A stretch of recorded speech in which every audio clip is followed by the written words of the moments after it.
ஹalleluya. கர்த்தர் நல்லவர். அவர் கிருபை என்றும் உள்ளது. அவர் நேற்றும் இன்றும் என்றும் மாறாதவராக இருக்கிறார்.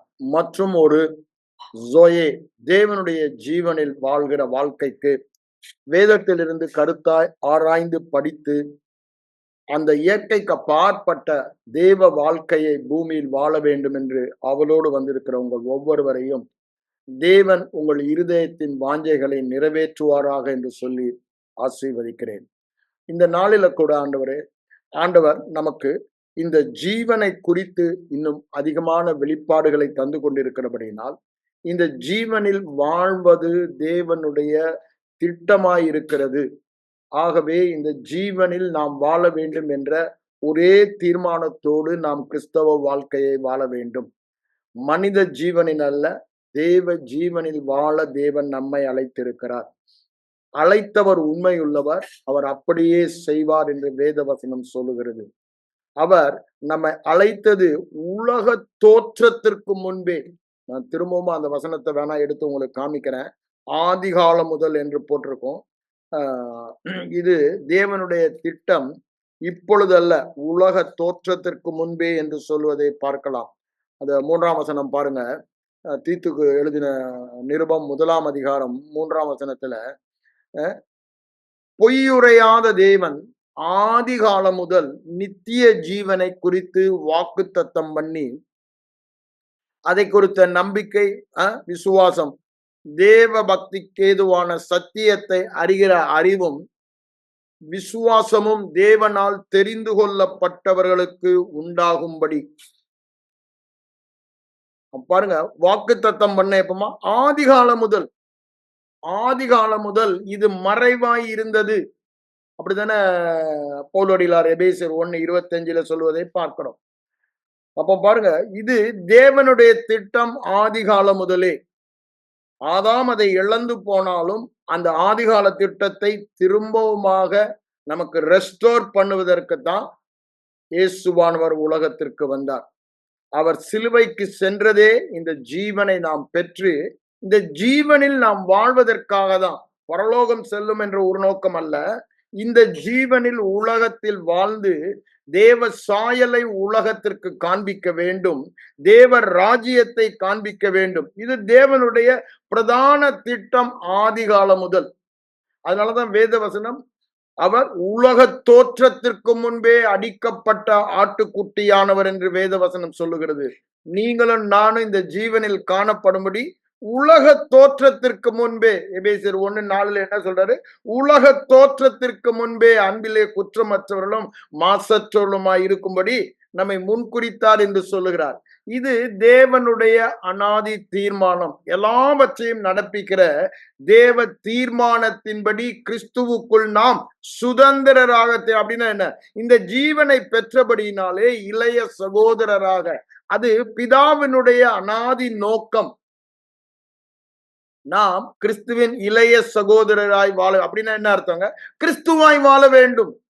அவர் மூத்த சகோதரர் எவ்வாறு உலகத்தில் வாழ்ந்தாரோ சுவிசேஷத்தில், அதே வாழ்க்கை நாம் வாழ்வதற்குத்தான் நம்மை முன்னறிந்து முன்குறித்து அழைத்து நீதிமானாக்கி மகிமைப்படுத்த, என்ன அந்த சாயலை வெளிப்படுத்துவதற்கு, அவரோடு கூட அவருடைய இளைய சகோதரராக அவருடைய சாயலை வெளிப்படுத்துவதற்கு நமக்கு தெரிந்து கொண்டார். ஆனா இப்ப நம்ம கடைசி 2 மாதங்களாக நாம் பார்த்து கொண்டிருப்பது எதை பார்த்து கொண்டிருக்கிறோம்? இந்த ஜீவனில் நாம் வாழ வேண்டுமானால் நம்முடைய மனம் புதிதாக வேண்டும். ஏன்? நம்முடைய ஆவி மனிதன் புதிதாகிவிட்டான். பழையவைகள் எல்லாம் ஒளிந்து போயினால எந்த சந்தேகமே இல்லை. இது புது ஸ்பாவம், புது ஜீவன், அப்படிதானே? புது சிருஷ்டி, புது மனிதன். ஆனா பழைய மனம் இருக்கிறபடியினாலே இந்த மனிதன் எவ்வாறு நினைக்கிறானோ அப்படிதான் அவன் இருதய நினைவுகளின்படி வாழ்கிறபடினாலே மனம் புதிதாக வேண்டும் என்று வேதவசனம் சொல்லுகிறது. மனம் புதிதாக வேண்டியதில் பிரதானமானதை நாம் பார்த்து கொண்டிருக்கிறோம். 2 கொரிந்தியர் 3ஆம் அதிகாரத்துல நம்ம என்ன பார்த்தோம்? நாம் புது உடன்படிக்கையின் ஊழியக்காரராக இருக்கிறோம் என்று அங்க பவுலடிகளார் சொல்லுவதை நாம் பார்க்கிறோம். அங்க 2 கொரிந்தியர் 3ஆம் அதிகாரத்தை எடுத்துக்கொள்ளுங்க. அங்க இருந்து நாம் போவோம். அங்க என்ன சொல்றாரு பாருங்க. புது உடன்படிக்கையின் ஊழியக்காரராய் இருக்கும்படிக்கு அவரே எங்களை தகுதி உள்ளவராக்கினார். நாம் யாரா? புதிய உடன்படிக்கையின் ஊழியக்காரர்கள். நம்முடைய ஊழியம் என்ன? புதிய உடன்படிக்கை.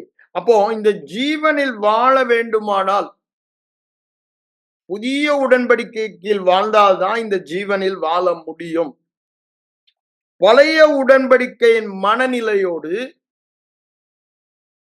இந்த புது ஜீவனில் வாழவே முடியாது.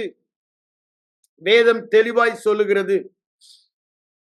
பழைய ஜீவனில் பழைய உடன்படிக்கை, புது ஜீவனுக்கு புது உடன்படிக்கை கொடுக்கப்பட்டது.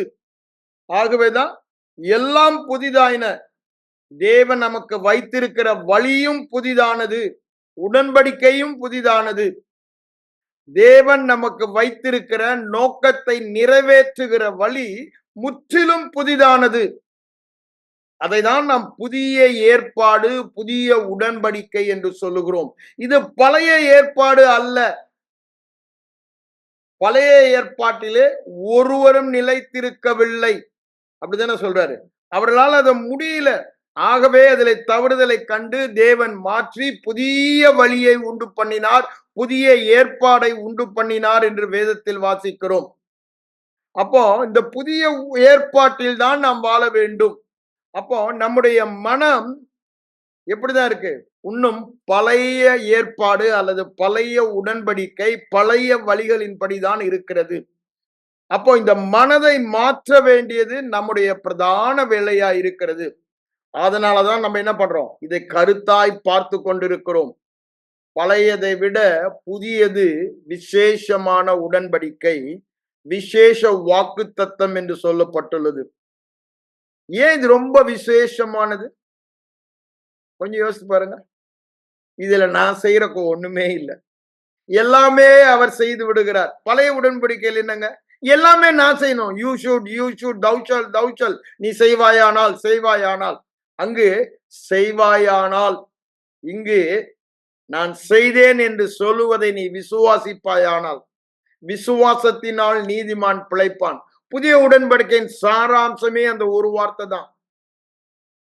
பழைய ஏற்பாடு தீர்க்கதரிசிகள் எல்லாரும் இதைதான் தீர்க்க தரிசனமாக, அதாவது தீர்க்க தரிசனமாக மேசியாவை குறித்து சொல்லும் இடங்களில் எல்லாம் இந்த புதிய ஏற்பாடு வரப்போகிறது, புதிய உடன்படிக்கை வரப்போகிறது, புதிய வழி வரப்போகிறது என்பதையே சொல்லிக் கொண்டிருந்தாங்க.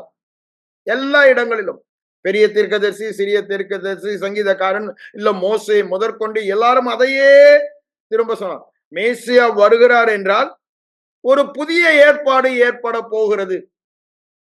பழைய உடன்படிக்கை நீங்கி புதிய உடன்படிக்கை.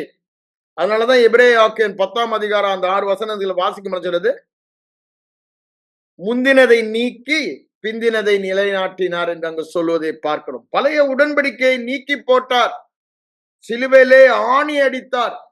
எபேசியர் 2ஆம் அதிகாரத்தில் நம்ம பார்க்கிறோம், நமக்கு விரோதமாய் இருந்தது என்று. ஆனா இன்னும் ஜனங்க அதை புரிந்து கொள்ளல. பரிசுத்த பவுலடிகளார் சொல்லும் போது என்ன சொல்றார் பாருங்க. கலாத்தியருக்கு வந்தீங்கன்னா அங்க ரொம்ப தெளிவா சொல்லுவார். ரோமர்ல வந்தீங்கன்னா அங்க தெளிவா சொல்லுவார். ரோமர் 6ஆம் அதிகாரம் 4ஆம் வசனத்துல என்ன சொல்றார் பாருங்க.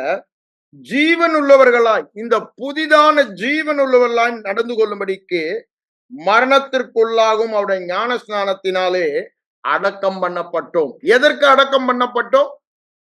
நியாய பிரமாணத்திற்கு நாம் அடக்கம் பண்ணப்பட்டோம், பாவத்திற்கு நாம் அடக்கம் பண்ணப்பட்டோம்.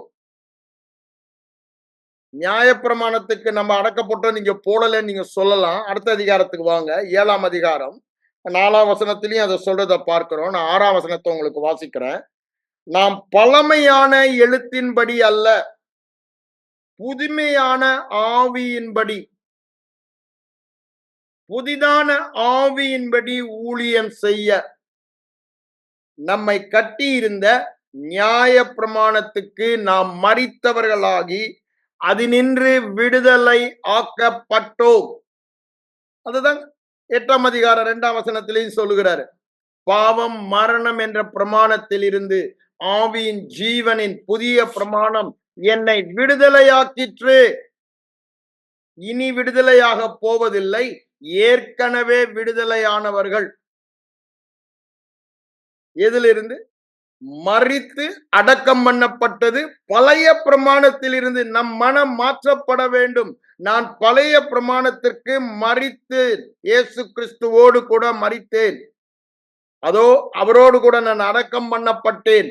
நான் எழும்பின பொழுது கிறிஸ்துவோடு புதிய பிரமாணத்திற்கு, ஜீவனின் பிரமாணத்திற்கு, மரண பிரமாணம் அல்ல, ஜீவனின் பிரமாணத்திற்கு உயிரோடு எழுப்பப்பட்டு விட்டேன். இந்த ஜீவனின் பிரமாணத்தில் நான் ஜீவனில் வாழ வேண்டும். மரணத்தையும் ஜீவனும் உனக்கு முன்பாக பழைய பிரமாணம், நான் மரித்தேன். பழைய பிரமாணம் இன்னும் உலகத்தில் இருக்கத்தான் செய்கிறது. ஆனா அதற்கு நான் மரித்தேன் என்று என் மனநிலை மாற வேண்டும். அதுதான் அவர் இங்க சொல்றாரு, விடுதலையாக்கப்பட்டு இருக்கிறோம். ஏன் அதை சொல்ற? அந்த 7ஆம் அதிகாரத்துக்கு முன்னால உள்ள வசனங்கள் எல்லாம் நம்ம தொடர்ந்து பின்னாடி உள்ள வசனங்களை நாம் வாசித்து பார்த்தா, நான் ஏற்கனவே அதை உங்களுக்கு டீட்டெயிலா எடுத்தேன். நான் ரொம்ப தெளிவாய் சொல்லுகிறார். அது எனக்கு மரணத்தை வருவித்தது என்று சொல்லுகிறார். அது எனக்கு ஜீவனை வருவிக்கவில்லை. ஆகவேதான் கலாத்தியர்ல என்ன சொல்றார் பாருங்க. கலாத்தியர், நான் ஏற்கனவே சொன்ன சில வசனங்களை திரும்ப திரும்ப உங்களுக்கு ஞாபகப்படுத்துவதற்கு காரணம், நம்முடைய மனம் மாற்றப்பட வேண்டும். 2ஆம் அதிகாரம் அங்க என்ன சொல்றாரு பாருங்க. நியாய பிரமாணத்தின் கிரியையினால ஒருவனை நீதிமானாக்க முடியாது தேவனுக்கு முன்பாக அப்படின்னு ரொம்ப தெளிவா சொல்றாரு. ஆனா அங்க 3:11 அதை சொல்லிட்டு தான் என்ன சொல்றாரு, விசுவாசத்தினாலே நீதிமான் பிழைப்பான் என்று எழுதியிருக்கிறபடியினால் அப்படின்னு என்ன, ஆபகுக்கு 2:4 உள்ளதை சொல்லுகிறார். அப்ப அது தெளிவாய் என்ன சொல்லுகிறது? கிரியையினால பிழைக்க முடியாது. கிரியை என்றால் என்ன அர்த்தம்? நியாய பிரமாணத்தை கீழ்ப்படுகிறபடியினால ஒருவனுமே பிழைக்க முடியாது, தேவ ஜீவனில் தேவனாக வாழ முடியாது. அததான் அவர் அங்க சொல்லுகிறார். ஆனா இங்க என்ன சொல்றாரு? அத 19ஆம் வசனத்துல தேவனுக்கென்று பிழைக்கும்படி. இப்ப நம்ம எல்லாம் அந்த ஆசையோட தான் இங்க வந்திருக்கோம். இந்த வேதப்பாட ஆராய்ச்சியே நாம் தேவனுக்கென்று தேவனாக வாழ வேண்டும், கிறிஸ்துவாக வாழ வேண்டும், தேவனுடைய திட்டம் என்னவென்று அறிந்து தேவ சாயலை வெளிப்படுத்துவடைய திட்டம், இந்த பூமியை நாம் ஆண்டு கொள்வது அவருடைய திட்டம். அந்த சாயலிலே, அந்த திட்டத்திலே அவரை பிரதிபலிப்பவர்களாக, தேவ குமாரர்களாக, குமாரத்திகளாக, தேவர்களாக சகலவற்றையும் நமக்கு கொடுத்தாரே, அந்த ஆளுகையில் வாழுகிற வாழ்க்கைக்கு தான் இங்க என்ன சொல்றாரு? நான் நியாய பிரமாணத்தினாலே நியாய பிரமாணத்திற்கு நான் மரித்தேன் என்று சொல்லுகிறார். அடக்கம் பண்ணப்பட்டோம் என்று சொல்லுகிறது, இதையும் குறித்து சொல்லுகிறார். நான் வாசித்தல 6:4 இயேசு கிறிஸ்துவோடு கூட நாம் மரித்து அடக்கம் பண்ணப்பட்ட பொழுது நியாய பிரமாணத்திற்கும் மரித்து அடக்கம் பண்ணப்பட்டவர்கள்.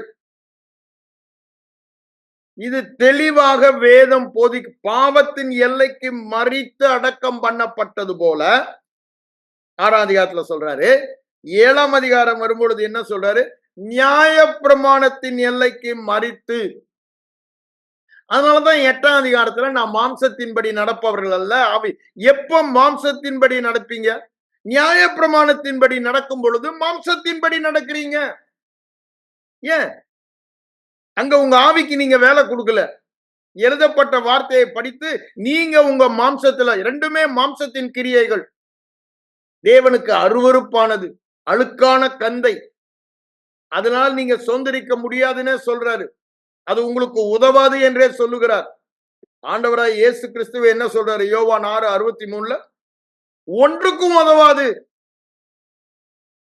ஒன்றுக்கும் உதவாது, பலவீனம் உள்ளது. வேதம் அப்படித்தான் சொல்லுது. நம்ம இன்னும் அதை பிடித்து கொண்டிருக்கோம், மாம்ச பலனை. மாம்ச பலனை தன்னை பலமாக்கி கொள்ளுகிறவன் சபிக்கப்பட்டவன் என்று எரேமியா 17 சொல்றாரு. அதே இது பிலிப்பியர் 3ஆம் அதிகாரத்துல வரும்பொழுது பவுலடிகளார் என்ன சொல்றாரு? ஐயா, நானும் மாம்சத்துல நம்பிக்கை வைக்கலாம், என்னுடைய இதை பாருங்க, நான் பரிசேயன், அப்படித்தானே? பரிசேய மார்க்கத்தின்படி குற்றம் சாட்டப்படா அப்படின்னு வரிசையா ஒலிச்சா. ஆனா அது அல்ல. நான் எதற்காக பிடிக்கப்பட்டேனோ அதை பிடித்து கொள்ளும்படி. எது? நான் கிறிஸ்துவுக்குள் இருக்கிறவன் என்று காணப்படும்படி. அதுதாங்க ஆவிக்குள்ளான வாழ்க்கை. கிறிஸ்துவுக்குள் என்பது ஆவியின்படி நடக்கிற வாழ்க்கை, தேவனாக வாழ்கிற வாழ்க்கை. என் கிறிஸ்துவுக்குள்ள நான் என்னவா இருக்கிறேன்? தேவனாக இருக்கிறேன். அப்படித்தானே? அவர் இருக்கிற வண்ணமாகவே இருக்கிறேன். அவர் மகிமையின் நம்பிக்கையாய் எனக்குள் இருக்கிறார்.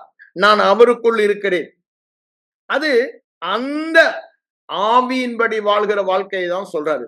அந்த ஆவியின்படி வாழ்கிற வாழ்க்கை வாழ்வதற்காக, தேவனுக்கு வாழ்வதற்காக நான் நியாயப்பிரமாணத்துக்கு மரித்தவன். அதுதான் திரும்ப அங்க சொல்லுவார் பாருங்க. அதுக்கு 3ஆம் அதிகாரம் 2ஆம் அதிகாரத்துல சொல்லிட்டு அதை முடிக்கும் பொழுது ரொம்ப தெளிவா சொல்லிடுறார் பாருங்க. கிறிஸ்துவே என்னில் வாழ்கிறார் என்று சொல்லிட்டு 20ஆம் வசனம், 21ஆம் வசனம் வரும்போது என்ன சொல்லுகிறார் பாருங்க. அங்க தேவனுடைய கிருபையை நான் விருதாவாக்குகிறது இல்லை அப்படின்னு என்ன, தேவன் எனக்கு செய்ததை நான் வேஸ்ட் பண்ண மாட்டேன். இயேசு சிலுவையிலே எனக்கு செய்ததுதான் என்ன, பாவத்தின் எல்லைக்கு மறித்து, நியாயப்பிரமாணத்தின் எல்லைக்கு மறித்து, என்னை நீதியின் எல்லைக்கு மாற்றி, புதிய பிரமாணத்தின் எல்லைக்கு என்னை மாற்றி விட்டார். அதை நான் வேஸ்ட் பண்ண மாட்டேன். அதை என்னை லாபமாக்கி கொள்ளுவேன். அததான் அங்க 5ஆம் அதிகாரத்திலும் சொல்றாரு. கலாச்சாரத்துல ஆரம்பிக்கும் பொழுதே அப்படிதான் சொல்றாரு. அதை நான் பிரயோஜனப்படுத்தி கொள்ளுவேன், அதை நான் ஆதாயமாக்கி கொள்ளணும். அதைதான் அங்க சொல்லிட்டு தான் அந்த 5ஆம் அதிகாரம் நீங்க 18ஆம் வசனத்துல வருவீங்களா, நாங்க என்ன சொல்றாரு, நீங்க ஆவியினால புதிதான ஜீவன்படி வாழ வேண்டுமானால் நியாயப்பிரமாணத்துக்கு கீழே வாழ முடியாது, அதுக்கு மறிக்கணும்ன்றதை தான் சொல்றாரு. அதனாலதான் நம்ம இப்ப டீட்டெயிலா எந்த பிரமாணத்துக்கு கீழே வாழ்ந்தா நாம் எதுல வாழ முடியும், தேவனுடைய ஜீவனில் வாழ முடியும். அத ஒரே வார்த்தையில ரோமர் 6:14 அவர் சொல்லிட்டாரு. அப்படித்தானே? நீங்க பழைய பிரமாணத்துக்கு கீழ்ப்பட்டிராமல், அப்படின்னு நியாய பிரமாணத்துக்கு கீழ்ப்பட்டிராமல் புதிய கிருபையின் பிரமாணம், சமாதானத்தின் பிரமாணம் அப்படின்னா அந்த பிரமாணத்துக்கு இருக்கிறபடியால் நீங்க மரணத்துல வாழ மாட்டீங்க. மரணம் என்றால் பாவம், சாபம், வியாதி, எல்லா பிசாசின் மாம்சத்தின் கிரியைகள். நீங்க எதுலதான் வாழ்வீங்க? ஜீவனில தான் வாழ்வீங்க. அப்போ நம்ம தான் இதை தெரிந்தெடுக்க வேண்டும். நம்முடைய மனநிலை இன்னும் பழைய மனநிலையா இருக்கிறபடினால நான் எதையாவது சரியாக செய்யும் பொழுது தேவன் என்னை ஏற்றுக்கொண்டு அவருக்கு பிரியமானவனாக அங்கீகரித்து என்னை ஆசீர்வதிக்கிறார், என் மேல் பிரியமாய் இருக்கிறார், மகிழ்ச்சியாய் இருக்கிறார் என்று நினைக்கிறோம். ஆனா வேத வசனம் அப்படி சொல்லல. என்ன சொல்லுகிறது? விசுவாசிக்கிறவன் மேல்தான் அவர் பிரிய. அப்படின்னா என்ன, அவர் செய்த அந்த பரிகார மரணத்தை, உயிர்த்தெழுதலை விசுவாசிக்க, பரிகார மரணம் உயிர்த்தெழுதலிலே நான் அவரோடு இணைக்கப்பட்டு தேவ ஜீவனை தேவனாக மாற்றிவிட்டார். இப்ப அந்த தேவ ஜீவனில் தேவனாக வாழ வேண்டும் என்றால் என் மனம் மாற்றப்பட வேண்டும். என் பழைய மனம் சொல்லுகிறது, நான் தேவனாக வாழ வேண்டுமானால், தேவராஜ்யத்தை காண்பிக்க வேண்டுமானால் நான் எதையாவது செய்ய வேண்டும் என்று சொல்லுகிறது. எதையாவது செய்யணும், எதையாவது செய்யணும். ஆனா புது உடன்படிக்கை அவ்வாறு சொல்லவில்லை. விசுவாசத்தினால் பிழைப்பான். பழைய உடன்படிக்கை தான் கிரியை, எதையாவது செய்ய வேண்டும். அப்போ பழைய, நான் ஏன் பிரதானமான பாக்கியத்தை சொல்லி கொண்டு மீதிக்கு நான் வரேன். பிரதானமான பாக்கியம் என்ன? பழைய உடன்படிக்கையிலே உன்னுடைய செய்கை என்று சொல்லும் பொழுது நம்முடைய கீழ்ப்படுதலை சார்ந்திருந்தது. நன்றாக புரிந்து கொள்ள வேண்டும். அவைகளை கேட்டு அவைகளின்படி செய்ய கவனமாய் இருந்தால் இவைகள் எல்லாம் உன்மேல் பலிக்கும். புதிய உடன்படிக்கையிலே இயேசுடைய பரிகாரம் மரண உயிர்த்தெழுதலை விசுவாசித்து, அப்படித்தானே, கிறிஸ்துவின் சுவிசேஷத்தை குறித்து நான் வெட்கப்படேன், விசுவாசிக்கிறவன் எவனோ. சுவிசேஷம் என்ன சொல்லுகிறது? கிறிஸ்துவின் பரிகாரம் மரணம் உயிர்த்தெழுதலை சொல்லுகிறது. அவர் என் ஸ்தானத்தை எடுத்துக்கொண்டு அவர் ஸ்தானத்தை எனக்கு கொடுத்தார். 2 கொரிந்தியர் 5ஆம் அதிகாரம் 21ஆம் வசனம் அதை சொல்லுவதை நாம் பார்க்கிறோம். 2 கொரிந்தியர் 8ஆம் அதிகாரம் 9ஆம் வசனம் சொல்லுவதை பார்க்கிறோம். கலாத்தியர் 3ஆம் அதிகாரம் 13ஆம் வசனம் சொல்லுவதை பார்க்கிறோம். வேலை என்ன? என் ஸ்தானத்தை, அதுதான் சுவிசேஷம். கிறிஸ்துவின் பரிகாரம் மரணத்தினால் என் ஸ்தானத்தை அவர் எடுத்துக்கொண்டபடியினால் பிதா கிறிஸ்துவின் ஸ்தானத்தை நமக்கு கொடுக்க கிறிஸ்துவுக்குள் நம்மை வைத்து இணைத்து விட்டார். நாம் செய்ததெல்லாம் ஒரே காரணம்தான். என்னது? அவருடைய பரிகாரம் மரணமாகிய சுவிசேஷத்தை விசுவாசித்தோம். அதுதான் பவுலடிகளார் அங்க ரோமர் 1:16 சொல்றாரு. விசுவாசிக்கிற எவனுக்கும், கீழ்ப்படுகிற எவனுக்கும் சொல்லப்படல. அங்க கீழ்ப்படுகிற எவனுக்கும் என்று பழைய உடன்படிக்கையில் இருந்தது. அல்ல எவன் என்று ஒருவன் கூட இல்லை. ஆனா புதிய உடன்படிக்கையில விசுவாசிக்கிற எவன் என்று சொல்லும் பொழுது எல்லாருக்குமே அது எளிதாகிவிட்டது. சொல்றார், வருத்தப்பட்டு பாரம் சுமப்பவர்களே என்னிடத்தில் வாருங்கள், என் சுமை லகுவாயும் மெதுவாயும் இருக்கிறது. It is very easy and light என்று சொல்லுகிறார். விசுவாசிப்பது கடினமான காரியம் அல்ல. ஏன்? அது தேவரக விசுவாசம் பிரதர். நீ ரொம்ப ஈஸியா சொல்லிடுறீங்க விசுவாசிப்பது கடினம் இல்லைன்னு. ஆனா நாங்கெல்லாம் இப்படியே பழகிட்டோம். இந்த உலகத்துல பிறந்தோம், என்னையும் சேர்த்துதான் சொல்றேன். எப்படி பழகிட்டோம்? ஒரு பொருளை கண்டால் விசுவாசிக்கிறோம், அது காணலனா விசுவாசிப்பதில்லை. அது உலக விசுவாசம். ஆனா வேதம் சொல்லுகிற இந்த விசுவாசம் என்ன? விசுவாசத்தினால் நீதிமான் பிழைப்பான் என்று சொல்லுகிற விசுவாசம் தேவரக விசுவாசம். இந்த தேவரக விசுவாசத்துல காண்பதற்கு முன்பாக விசுவாசிக்கிற விசுவாசம், காணாதவைகளை காண்கிற கண்கள், அதுதான் விசுவாசம். அப்போ இந்த விசுவாசம் எப்படி நீங்க ஈஸி? அந்த விசுவாசத்தையும் அவர் மறுபிறப்பிலே நமக்கு கொடுத்து விட்டார். இந்த ஜீவனிலே அந்த அதாவது அவருடைய சுபாவம் தான் அவருடைய ஜீவன். நாம் மறுபிறப்பில் பெற்ற ஜீவன் தேவனுடைய சுபாவம், தேவ அன்பு, தேவனுடைய கீழ்ப்படிதல், தேவனுடைய எல்லாமே அதுல இருக்கிறது. அதுல தேவ விசுவாசமும் அடங்கி இருக்கிறது. அப்போ இந்த விசுவாசம் ஏற்கனவே ஒரு விசை பரிசுத்தவான்களுக்கு கொடுக்கப்பட்டது என்று சொல்லுகிறார். அப்ப யோசித்து பாருங்க, எவ்வளவு விசேஷமான உடன்படிக்கை. இந்த உடன்படிக்கையில ஒன்னே ஒண்ணுதான். என்ன தேவை? விசுவாசம். அந்த விசுவாசிக்கிற இருதயத்தையும் விருத்த சேதனமுள்ள புதிய இருதயத்தை நமக்கு தந்து விட்டார். இப்போ நான் விசுவாசிப்பது எனக்கு கடினமாக இருக்க முடியாது. எனக்கு விசுவாசிப்பது லகுவாக தான் இருக்கும், மிகவும் சுலபமாக தான் இருக்கும். ஏன்? எனக்கு என்னுடைய ஸ்பாவத்திலே அது கொடுக்கப்பட்டு இருக்கிறது. அதுதான் புதிய ஸ்பாவம், புதிய ஜீவன். அப்ப பாருங்க, பழைய உடன்படிக்கையை விட இந்த புதிய உடன்படிக்கை மிகவும் விசேஷமானது. விசேஷமான வாக்குத்தத்தங்கள் உள்ளது. விசேஷமான வாழ்க்கை வாழ்வதற்கான விசேஷ வாக்குத்தத்தங்கள். சாதாரண வாழ்க்கை அல்ல. பூமியில் உள்ள சகல ஜாதிகளிலும் ஆசீர்வாதமாய், வித்தியாசமாய், விசேஷமானவர்களாய் வாழ்வோம் என்பதற்கு உத்தரவாதத்தை தருகிற உடன்படிக்கை. இந்த உடன்படிக்கையின் உத்தரவாதத்தை தருபவர் யார்? தேவகுமாரன். He is the guarantor. He is the mediator. He is the high priest. High priest என்னங்க? என்னோட பிரதான என்னை பிதாவுக்கு வெளிப்படுத்துபவர், என்னை பிதாவுக்கு காண்பிப்பவர் என்னுடைய ஹை பிரீஸ்ட்.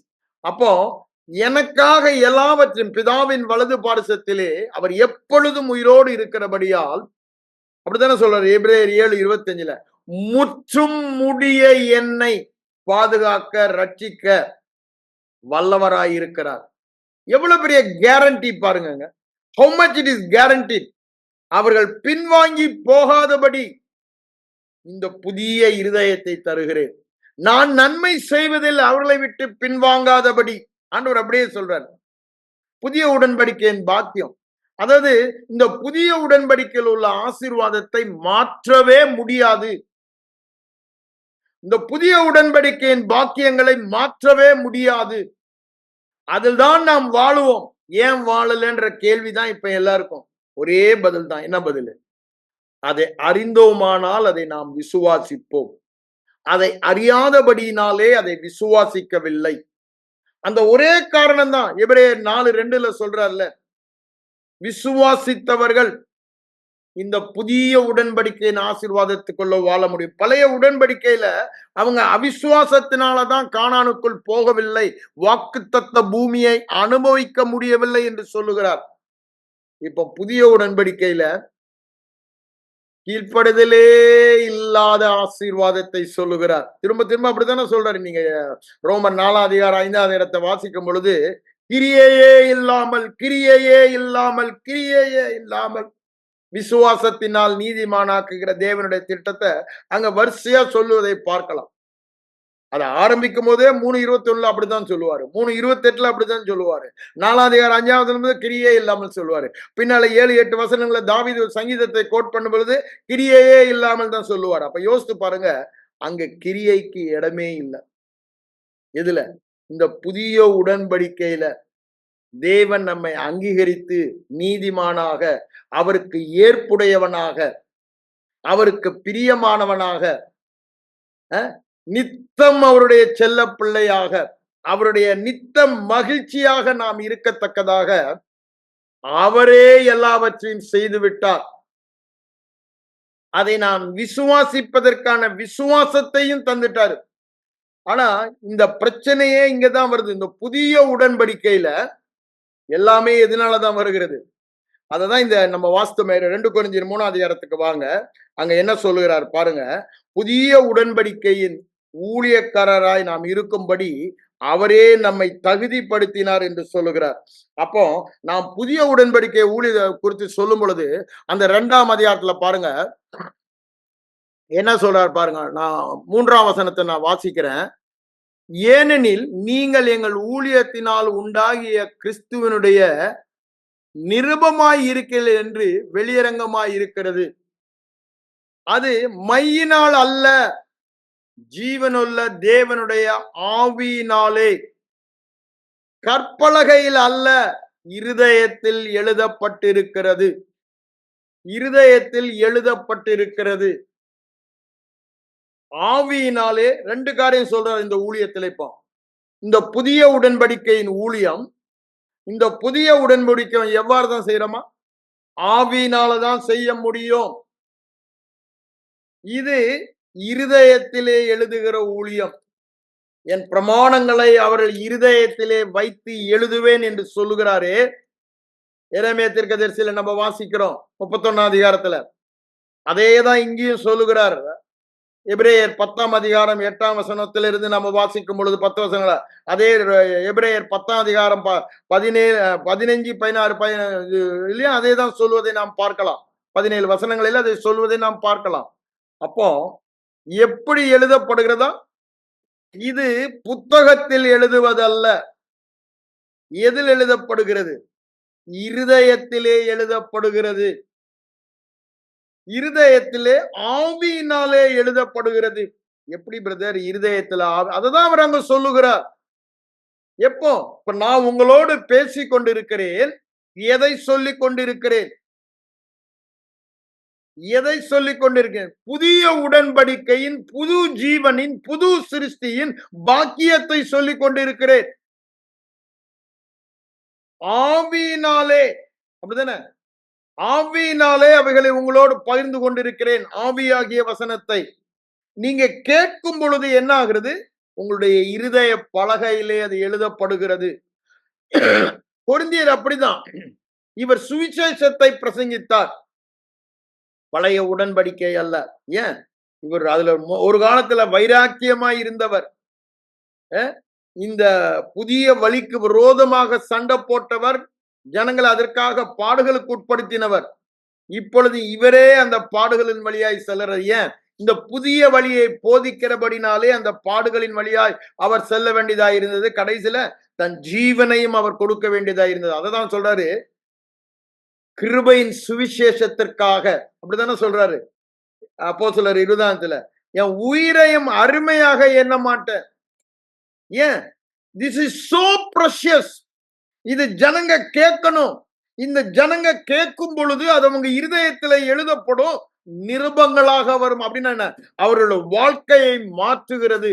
நிருபங்களை புஸ்தகத்துல படிக்காம ஒருவனுடைய வாழ்க்கையை பார்த்தே நீங்க படிக்க முடியும் என்று சொல்லுகிறார். அப்படின்னா என்னங்க? அவர்கள் கிறிஸ்துவாக வாழ்கிறார்கள். தேவர் ராஜ்யத்தை பிரதிபலிக்கிறார். எப்போ? அவர்கள் சுவிசேஷத்தை கேட்டு கேட்டு கேட்டது. 1ஆம் அதிகாரத்திலே சொல்றாரு அவர். எல்லாவற்றிலும் சம்பூர்ணமும் பூரணமும் இருக்க காரணம் தான் அங்க சொல்றதை பார்க்கிறோம். இங்க நிருபங்கள் என்ற வார்த்தையை யூஸ் பண்றாரு அவங்கள. அதாவது தேவனை நீங்கள் எல்லாவற்றிலும் பிரதிபலிக்கிறீர்கள் என்பதை. காரணம் என்னங்க? கேட்கிறதினால், சத்திய சுவிசேஷமாகிய வசனத்தை கேட்டு சத்தியத்தின்படி அறிந்து கொண்ட நாள் முதல், கொலைசேர் 1:6 சொல்வதை பார்க்கிறோம். அப்போ கேட்கும் பொழுதுதான் எவ்வளவுக்கு எவ்வளவு இந்த சத்திய சுவிசேஷத்தை கேட்கிறோமோ, புதிய உடன்படிக்கையை கேட்கிறோமோ, அது நம்முடைய இருதயங்களிலே ஆவியானவர் எழுதுகிறார். அது நம்முடைய இருதய பலகையிலே எழுதப்படுகிறபடினால் அந்த சாயலாக நாம் மாறுகிறோம். அதுதான் அந்த அதிகாரம் முடிக்கும் பொழுது சொல்றாரு. இருதய பலகையில எப்படி இந்த 18ஆம் வசனத்துக்கு வாருங்க. 17 சொல்றாரு, கர்த்தருடைய ஆவியானவர் எங்கே உண்டோ அங்கே விடுதலை உண்டு. அப்போ ஆவியானவர் இப்ப நமக்குள்ள இருக்கிறபடினால நம்ம திறந்த முகமாய் பார்க்க, அதுக்கு முன்னால முக்காடி இருந்துச்சுன்னு சொல்றாரு. இப்போ வேத வசனத்துல திறந்த முகமாய் ஆவியானவர் நமக்கு வெளிச்சத்தை காண்பிக்கிறார், தெளிவை உண்டு பண்ணுகிறார், வெளிப்பாடை உண்டு பண்ணுகிறார். எந்த சாயலை நாம் பார்க்கிறோம்? புது சிருஷ்டியின் சாயலை நாம் பார்க்கிறோம். புதிய உடன்படிக்கையிலே புது சிருஷ்டியின் சாயலை நாம் பார்க்கிறோம். பழைய உடன்படிக்கையில பார்க்க முடியாது. அது இந்த புது சிருஷ்டியின் பாக்கியம் என்னவெல்லாம் இருக்கும் என்று காண்பித்தது. நம்ம அதனாலதான் பழையதுல பார்த்தோம், லேவியராமத்துல பார்த்தோம், எரேமியாவுல பார்த்தோம் போன வாரத்துல நம்ம. ஆனா இங்க என்ன சொல்லுகிறார் அவர்? இந்த சாயலை பார்த்து அங்க எல்லாமே அவங்களுக்கு சொன்னது செய்ய கவனமாய் இருந்தால், இங்க என்ன சொல்றாரு? சாயலை பார்த்து என்று சொல்லுகிறார். அதுதான் வேதவசனம் தெளிவாய் சொல்லுகிறது. ரோமர் 10ஆம் அதிகாரம் 17ஆம் வசனம் அதைதான் ஆல்மோஸ்ட் சொல்லுகிறார். என்ன? கேட்பதினால் பார்ப்பதினால் வருகிறது இந்த இருதய தேவ விசுவாசம், அதன்படி வாழ்வதுதான் தேவ ஜீவனில் வாழ்வது. இது ஒரு பெரிய போராட்டமாகவே இருக்கிறது கிறிஸ்தவ வாழ்க்கையில. ஏன்? இது ரொம்ப சிம்பிளா இருக்குது. ஜென்ம சுபாவம் மனுஷன் இவைகளை அறியான், இவைகளை ஏற்றுக்கொள்ள மாட்டான். அதனாலதான் சபையில இன்னைக்கு போராட்டம், கிருபைக்கு விரோதமாக பிரசங்கம் வருதுன்னா இந்த ஒரு காரணத்தினாலதான். ஜென்ம சுபாவம், ஆவியினாலே ஆவிக்குரிய காரியங்களை பகுத்தறிய வேண்டும். அன்றைக்கு கலாத்திய சபையில அந்த பிரச்சனை தான் இருந்தது. என்ன பிரச்சனை இருந்தது கலாத்திய சபையில? புதிய பிரமாணத்தின் கீழே வாழ்றதா, பழைய பிரமாணத்தின் கீழே வாழ்றதா? அவர்கள் விசுவாசித்து சுவிசேஷத்தை கேட்டார்கள், ரட்சிக்கப்பட்டார்கள். ஆனா இந்த மத பாரம்பரிய யூதர்கள் அது பத்தாது, அது பத்தாது. ஏன்? அவங்கள பொறுத்த வரைக்கும் இன்னும் உடன்படிக்கைக்கு அவங்க மறிக்கல, பழைய உடன்படிக்கைக்கு அவங்க வாழ்ந்து கொண்டிருந்தாங்க. ஆண்டவர் சொல்லிட்டாரு, பழைய உடன்படிக்கையில ஒருத்தனாலும் முடியாதுன்ட்டாரு. பழைய உடன்படிக்கை வேஷம் போடுற உடன்படிக்கையில தான் அந்த வந்து சொன்னாங்கல்ல, பக்க வழியாய் நுழைந்த கல்லோ சகோதரன். அவங்க என்ன பண்ணாங்களாம்? உங்களுக்கு முன்னாடி ஒரு நடிப்பு நடிக்கிறதுக்கு, நல்ல வேஷம் போடுறதுக்கு நாங்கெல்லாம் ரொம்ப கீழ்ப்படுகிறோம் பிரதர். ஐயோ, நியாயப்பிரமாணத்தை ஒரு இன்ச்சு கூட விட மாட்டோம், அப்படியே கீழ்ப்படுகிறோம், அப்படியே கீழ்ப்படிஞ்சு அப்படிதான் வாழ்றோம், அதனாலதான் உங்களையும் சொல்றோம் அப்படின்னு சொல்றாங்களாம். நான் சொல்லலைங்க. கலாத்தியர் 6ஆம் அதிகாரத்துல நீங்க எடுத்து வாசி பாருங்க. 12ல இருந்து வரிசைய பவுலடிகளார் அங்க சொல்வதை பார்க்கலாம். நல்வேஷமாய், நல்ல வேஷம் போறோம்னா நடிகர்கள் தான் நியாயப்பிரமாணத்தை போதிப்பாங்க. ஏன் ஐயா? தங்களாலேயே வாழ முடியலன்னு உள்ள மனசு வாதிக்கும், இல்லைன்னு நான் சொல்லல. ஆனா வெளியே வேஷம் போடுறாங்க. நாங்க என்னமோ அதெல்லாம் கீழ்ப்படிஞ்சு அதெல்லாம் நாங்க நடக்கிற மாதிரியும், நீங்களும் அது மாதிரி கீழ்ப்படிஞ்சு நடக்கணும்னு வாரம் ஞாயிற்றுக்கிழமை ஆனா சர்ச்சில் பிரசங்கம் பண்ணும் பொழுதெல்லாம், ஓ நீ பரிசுத்தமா இல்லைன்னா ஆண்டவர் உன்னை ஆசீர்வதிக்க மாட்டாரு, உனக்கு சுகத்தை தர மாட்டாரு, உனக்கு வெற்றியை தர மாட்டாரு, உனக்கு செழிப்பை தர மாட்டாரு. ஓ, உனக்கு வியாதியா, உன் பாவம் தான் உனக்கு காரணம். உனக்கு தரித்திரமா, உன் பாவம் தான் உனக்கு காரணம். சாபமா, உன் பாவம் தான் உனக்கு காரணம். இது யாருங்க? வேஷம் போடுறவங்க போதிக்கிற நியாயப்பிரமாண போதகர்கள். வேதம் அதை தெளிவாய் சொல்லுகிறது.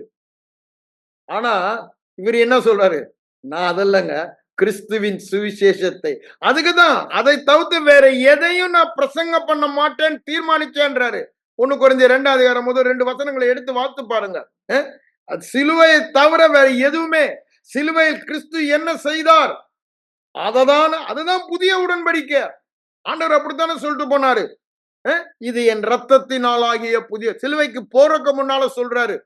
how it is going to be started என்று சொல்லிட்டு போறாரு. அவர் ரத்தம் சிந்தி இந்த புதிய உடன்படிக்கையை ஏற்படுத்துகிறார். இது அவருடைய ரத்தத்தினால் ஆகிய புதிய உடன்படிக்கை. அதனாலதான் சொன்ன, இந்த புதிய உடன்படிக்கையினால எனக்கு வருகிற பாக்கியம் சொல்ல முடியாதது, அளவிட முடியாதது. ஆனா அதற்கு செலுத்தப்பட்ட கிரயமோ அளவிடப்பட முடியாது. தேவ குமாரனின் ரத்தம் என் ஸ்தானத்தை அவர் எடுத்துக்கொண்டு அந்த ஸ்தானத்தை எனக்கு தருகிறார். சும்மா கொடுத்துல, இதை வச்சுக்க, என்கிட்ட 10,000 ரூபாய் இருக்கு, நீ 1000 ரூபாய் வச்சுக்க, அப்படி கொடுக்கலங்க. He took my poverty, he took my sin, he took my sickness, he took my curse. Everything that belongs to me was evil. அதை எடுத்துக்கொண்டு அவருடைய நன்மையானதை எல்லாம் எனக்கு தந்தார். அதுதாங்க புதிய உடன்படிக்கை, ரத்தத்தினால் ஆகிய புதிய உடன்படிக்கை, விசேஷ உடன்படிக்கை, விசேஷித்த வாக்குத்தத்தங்களின் பேரில் ஸ்தாபிக்கப்பட்ட உடன்படிக்கை. ஆனா இந்த பக்க வழியாய் வந்த கலாத்திய நிருபத்தை எடுத்து படிச்சு பாருங்க. அங்க பிரச்சனையே இதுதான். மிக்சர் கொண்டாந்துட்டாங்க. 1 அதிகாரத்திலே சொல்றாரு, கலப்படம் பண்ணிட்டாங்க. இதுல ஒண்ணு கூட நீ ஆட் பண்ண முடியாது. புதிய உடன்படிக்கையோட பழைய உடன்படிக்கையை சேர்க்க முடியாது. அப்படி சேர்த்தினா சபிக்கப்பட்டவனே சொல்றாரு, அவன் தரிப்புண்டு போனால் நலமாய் இருக்கும், இது உங்களால் அழைத்தவரால் உண்டான, நல்ல ஸ்ட்ராங் வேர்டை யூஸ் பண்றாரு. ஏன்? பழைய உடன்படிக்கையை உள்ள திணிச்சாங்க பக்க வழியாய் வந்த கல்லோ சகோதரர். அதை சொல்லும் போதுதான் இதை சொல்றாரு. 3 அதிகாரம் வரும்போது அங்க பாருங்க, கலாத்தியர் 3 அதிகாரத்துக்கு கூட வாங்க. அங்க பவுலடிகளார் எவ்வளவு தெளிவா இதை சொல்லுகிறார் பாருங்க. நாம் அதை புரிந்து கொண்ட, நம்மளும் அனலைஸ் பண்ணணுன்றதுக்காக நான் சொல்ல வரேன். அன்று இருந்த கலாத்தியர்களை பார்த்து கொஞ்சம் அனலைஸ் பண்ணி பாருங்கடா, ஆராய்ந்து பாருங்கடா அப்படின்னு சொல்றாரு.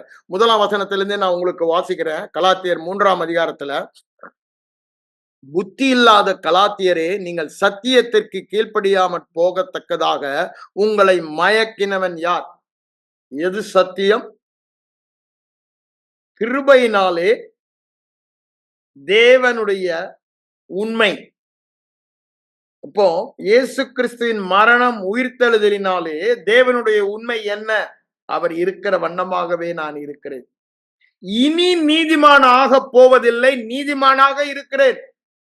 எந்த வினாடி இயேசு கிறிஸ்துவின் மரணம் உயிர்த்தெழுதலாகிய பரிகார மரணத்தை நான் விசுவாசித்தேனோ அந்த வினாடியிலே கிறிஸ்துவின் பரிபூரண நீதியை உடையவன், பரிபூரண கிருபையும் பரிபூரண நீதியையும் அந்த வினாடியிலே பெற்றவன்.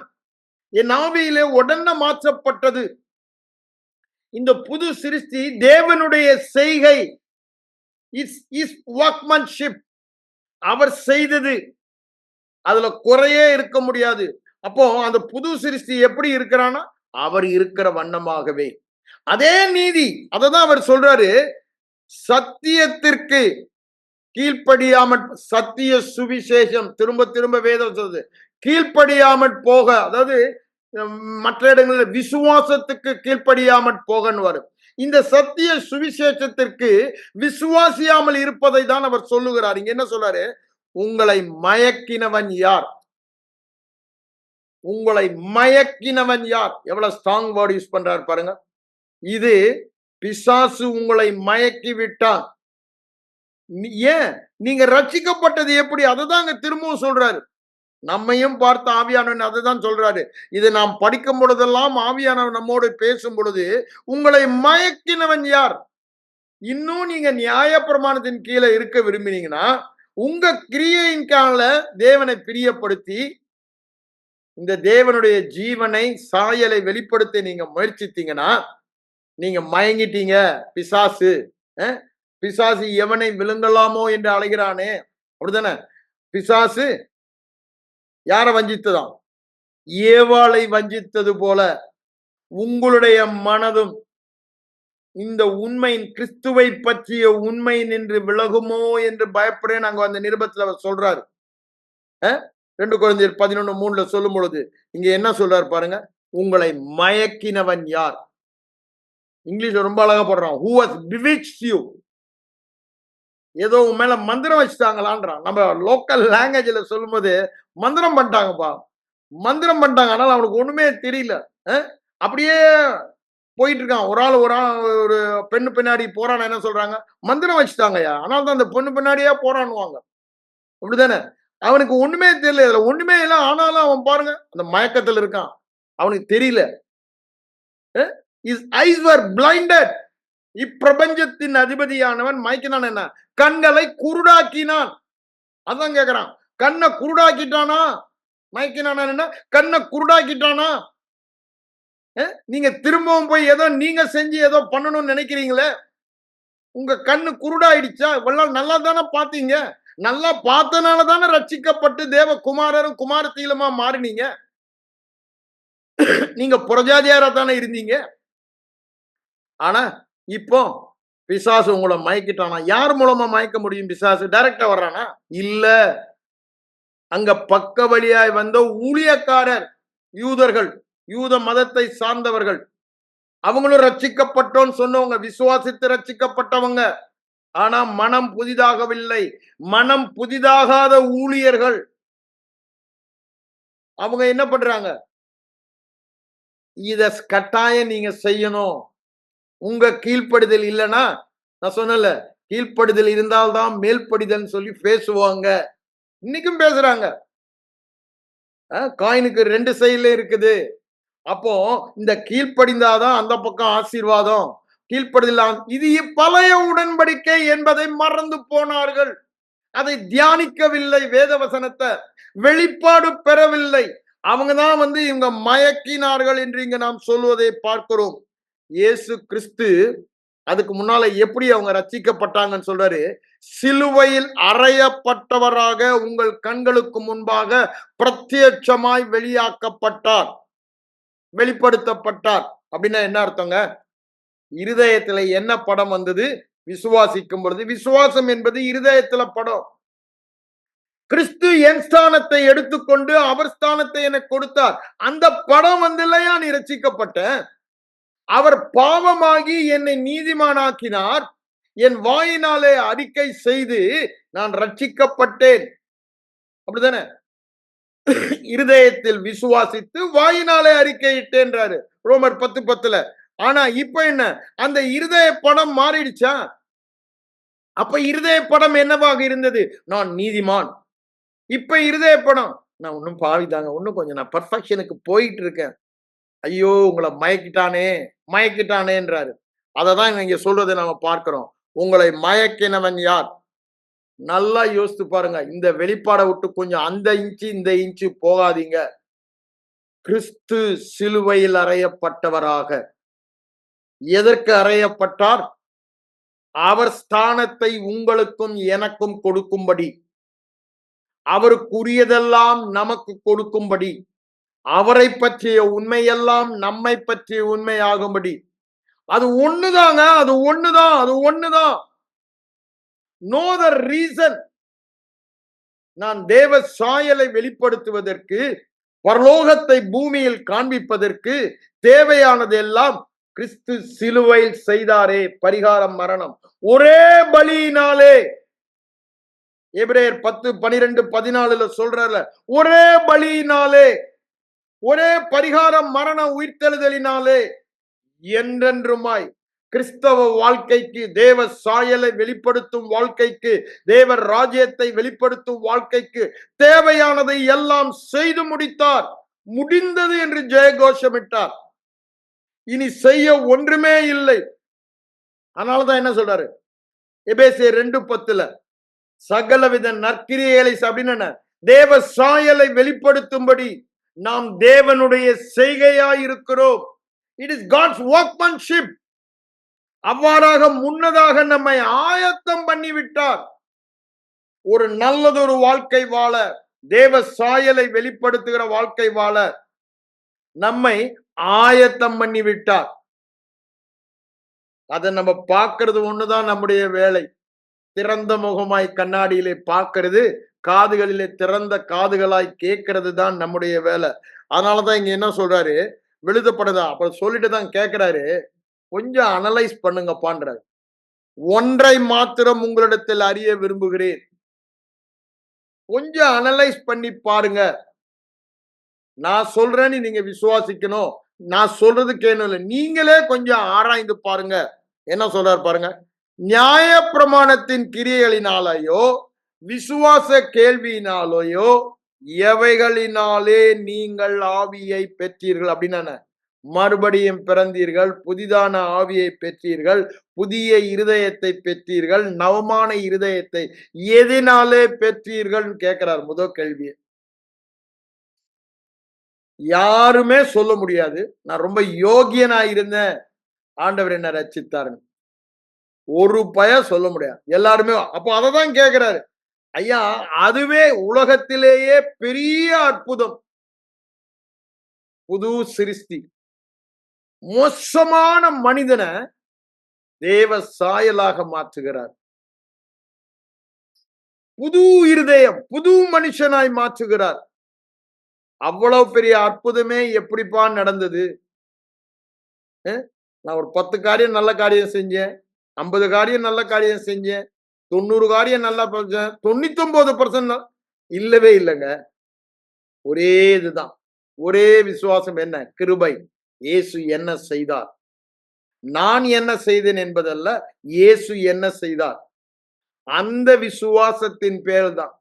அவனை விட நான் யோகியம். அப்படி என்ன ரட்சிக்கல. இயேசு என்ன செய்தார் அதை விசுவாசித்தபடினால, அதுதான் கிருபையை நாம் விசுவாசிக்கிறோம். இயேசு செய்து முடித்தது கிருபை. அததான் கேட்கிறாரு. முதல்ல அதை யோசித்து பாருங்க. அப்போ கிறிஸ்தவ வாழ்க்கை ஆரம்பம் முதல் முடிவரை அதுதான் கொலைசியர் 2:6 சொல்றாரு. அததான் அனலைஸ் பண்ணி பார்க்க சொல்றாரு.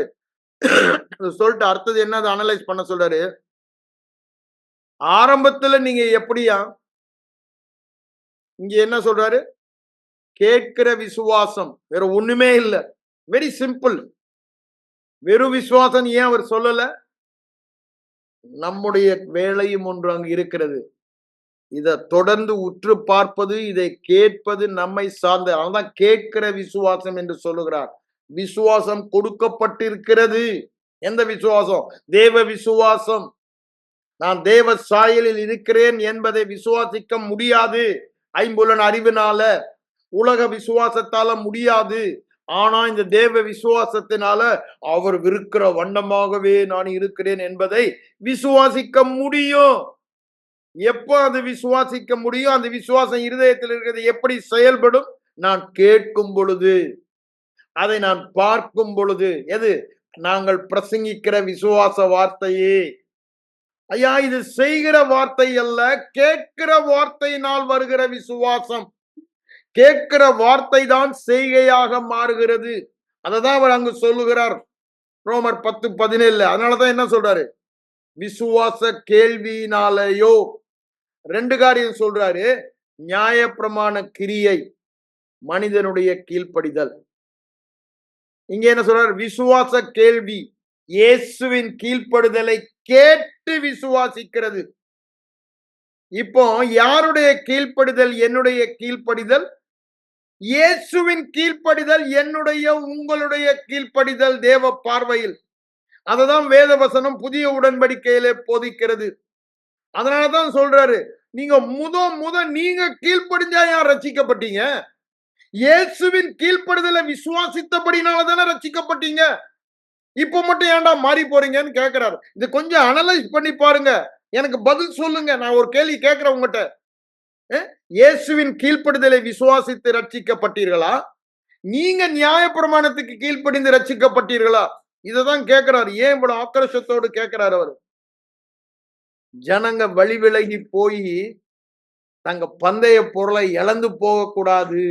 அது கொலோசியர் 2ஆம் அதிகாரத்துல அழகா சொல்லுவாரு. ஒருவனும் உங்கள் பந்தய பொருளை கொள்ளை கொண்டு போகாதபடி.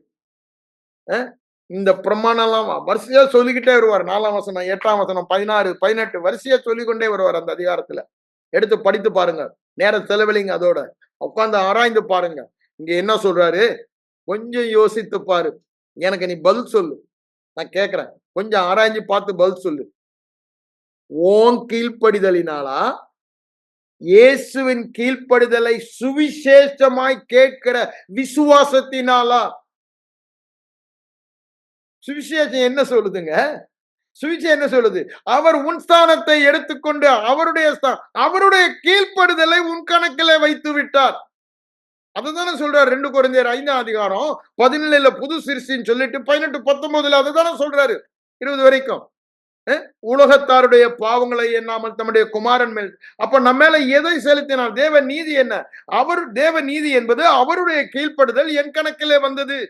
நான் கிறிஸ்துவின் நீதியாய் இருக்கிறேன் என்றால் கிறிஸ்துவின் கீழ்ப்படுதலை உடையவனாய் இருக்கிறேன். நல்லா புரிந்து கொள்ளுங்க. ஏன் கீழ்ப்படுதல் அல்ல, ஏன் தகுதி. அதுதான் இங்கேயும் சொன்னார் 2 கொரிந்தியர்ல. எங்க தகுதி அல்ல, அவருடைய கீழ்ப்படுதல் தான் எங்க தகுதி. ஏன் கீழ்ப்படுதல் என் தகுதி அல்ல, மனம் மாற்றப்பட வேண்டும். கிறிஸ்துவின் கீழ்ப்படுதல் தான் என்னுடைய தகுதி. என்ன தகுதி? தேவ சாயலை வெளிப்படுத்த, தேவ ராஜ்யத்தை என் வாழ்க்கையிலே வெளிப்படுத்த, நான் நிருபமாக காணப்பட கிறிஸ்துவின் கீழ்ப்படிதல். ஒருவேளை கொரிந்தியருடைய கீழ்ப்படுதல் இருந்தா அது மாதிரி அவங்க சொல்ல முடியாது. ஏன் கொரிந்தியர்கள் எப்படி வாழ்ந்தாங்கன்னு அங்க நிறைய ரெக்கார்டா இருக்கு. பிரிவினைகள் இருந்தது, காம விகாரங்கள் இருந்தது, நிறைய காரியங்கள் அங்க சொல்லப்படுவதை பார்க்கிறோம். மார்க்க வேதங்கள் இருந்தது என்றெல்லாம். ஆனா இங்க என்ன சொல்றாரு? நிருபங்கள் என்று சொல்லுகிறார். உங்கள் இருதயங்களிலே எழுதப்பட்ட, இருதயங்களிலே ஏற்பட்ட மாற்றம் எப்படி இருதயத்திலே எழுதப்பட்டது, எப்படி இருதயத்திலே மாற்றம் வந்தது?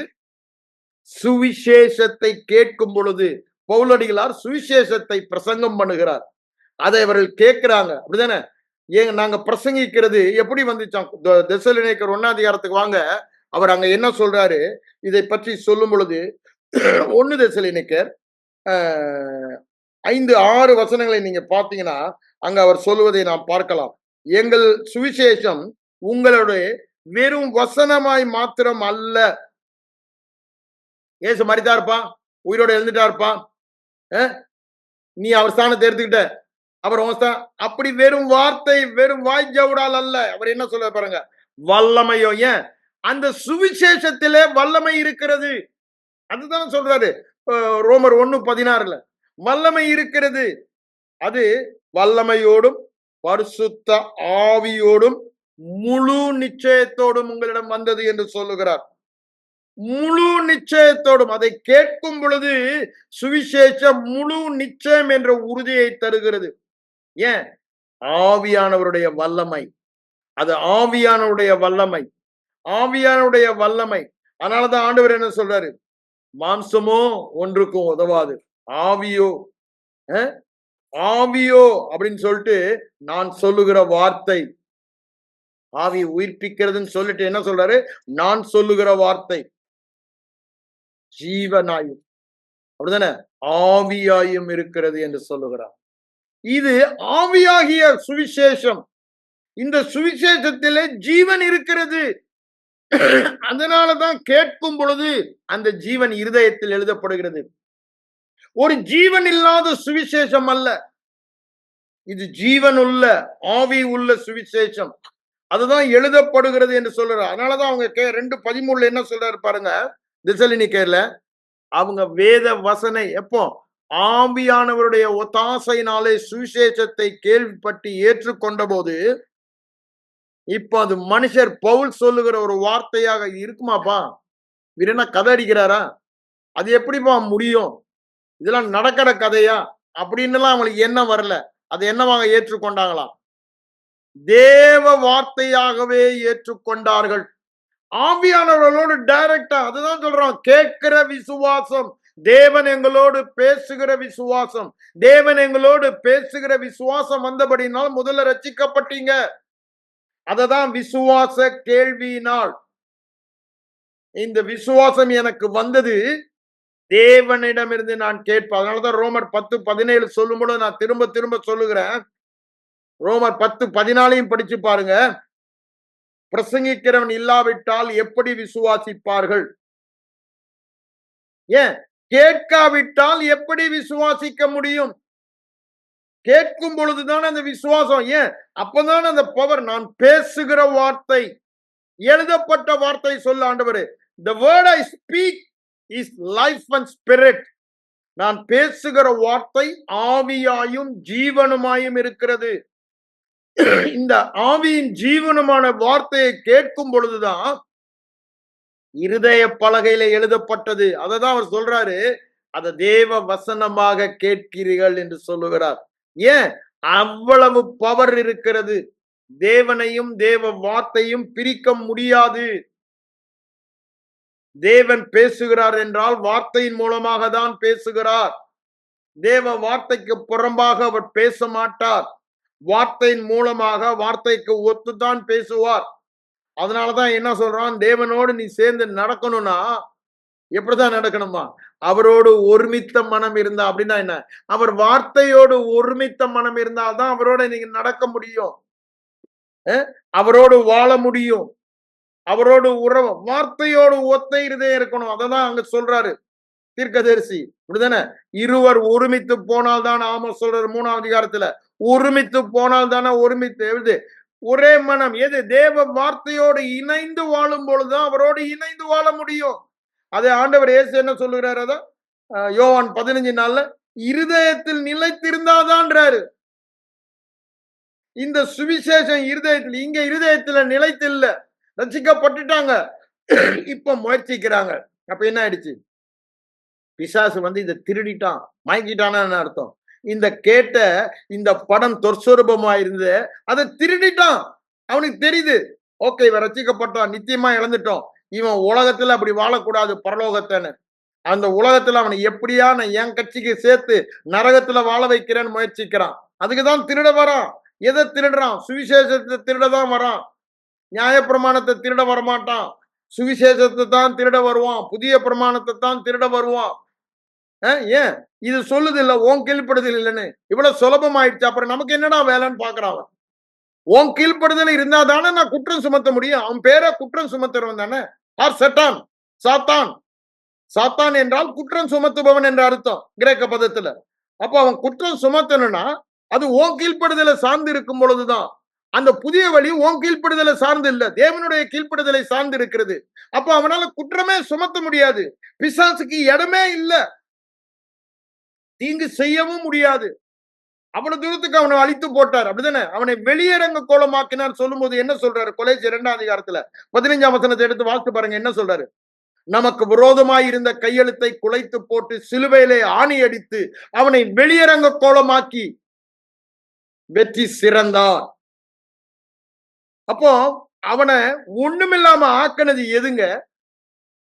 நியாய பிரமாணத்துக்கு இயேசு மரித்த பொழுது நானும் மரித்தனே. அப்ப அவனை கையால் ஆகாத ஆளாக்கிடுச்சு. அவன் இப்ப கையால் ஆகாத ஆள். அவனால ஒண்ணுமே பண்ண முடியாது. பல்லு புடுங்கிட்டாரு.